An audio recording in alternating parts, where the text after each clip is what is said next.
بحمدك أشهد أن لا إله إلا أنت أستغفرك وأتوب إليك. I did want to say though about the fatwa, being quick in your fatwa, because that was the other part I didn't mention.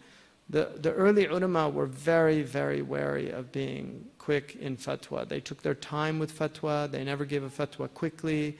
And Sahnun said, Wallahi, I'm never asked about a question except I know the answer, I know where I learned it, I know which page it's on, and I can quote it directly, but I don't do it because I don't want people to come after me and take me as an example of being too quick in their fatwa. And I was sitting once with, because I used to go to the Darul Ifta in the Emirates when I was a student, and this was 30 years ago. I was with Shaykh Abdullah Wal Siddiq, who was one of my teachers from Mauritania, Hafidhullah, an incredible scholar, just ocean of knowledge. I mean, one of the most learned people I've ever met in my life, and memorized everything, encyclopedic knowledge. And I remember that people used to come and ask him questions, and he would tell them to come back tomorrow. And I knew he knew the answer. And I remember once these two Egyptians came, and they were workers, and he asked them a question, and he said, "Ta'al ghadan, ana ukhbiruka inshallah."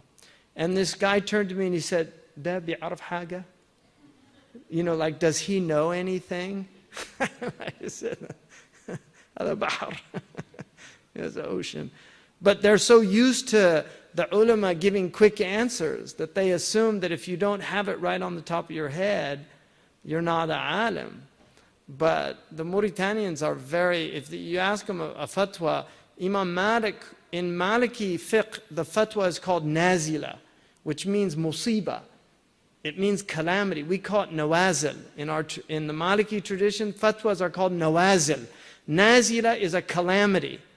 So fatwas are called calamities in Maliki tradition. And if Imam Malik was asked a question, he used to say, "Inna lillahi wa inna ilayhi raji'un." I mean, think about that. You know, that's how frightened he was about a fatwa. Because وَلَا تَقُولُوا لِمَا تَصِفُ أَلْسِنَتُكُمُ الْكَذِبَ هَذَا حَلَالٌ وَهَذَا حَرَامٌ لِتَفْتَرُوا عَلَى اللَّهِ الْكَذِبَ إِنَّ الَّذِينَ يَفْتَرُونَ عَلَى اللَّهِ الْكَذِبَ لَا يُفْلِحُونَ مَتَاعٌ قَلِيلٌ وَلَهُمْ عَذَابٌ أَلِيمٌ. Allah says, Surah An-Nahl, that do not say with your tongues, لَا تَقُولُوا تَصِفُ أَلْسِنَتُكُمُ الْكَذِبَ, that, and your tongues describe a lie, they tell a lie, saying, هَذَا حَلَالٌ وَهَذَا حَرَامٌ. اللَّهُ أَذِنَ لَكُمْ? Did Allah give you permission to say that? Right? فَجَعَلْتُم مِّنْهُ حَرَامًا وَحَلَالًا. You take this, what Allah has given you, and you say this is halal and this is haram. Allahu adhina lakum am ala Allahi taftarun. Or are you just telling lies about God? Right? أَن تَقُولُوا عَلَى اللَّهِ مَا لَا تَعْلَمُونَ. To say what you don't know about Allah. It's a big thing. It's worse than shirk, according to Ibn Qayyim in the I'lam al-Muwaqqi'in. So the mufti, people that want to give a fatwa quickly, those are foolish people. They don't know what knowledge is.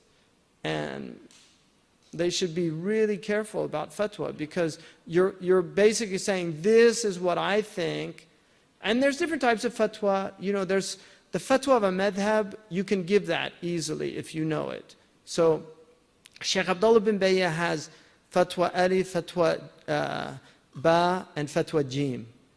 Like he put it into 3 categories. The first category are fatwas about the ibadah, just giving the hukm shar'i. So somebody asks you a question, how many rak'ats in Maghrib?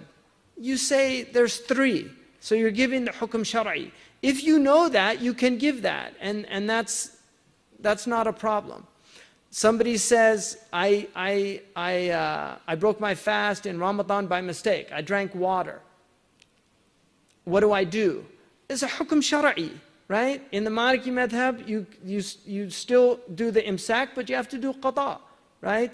Other fuqaha said no, it's a mukhtafar, it's overlooked. So it depends on the madhab. But if you know the hukm, you just give the hukm, and that's fine.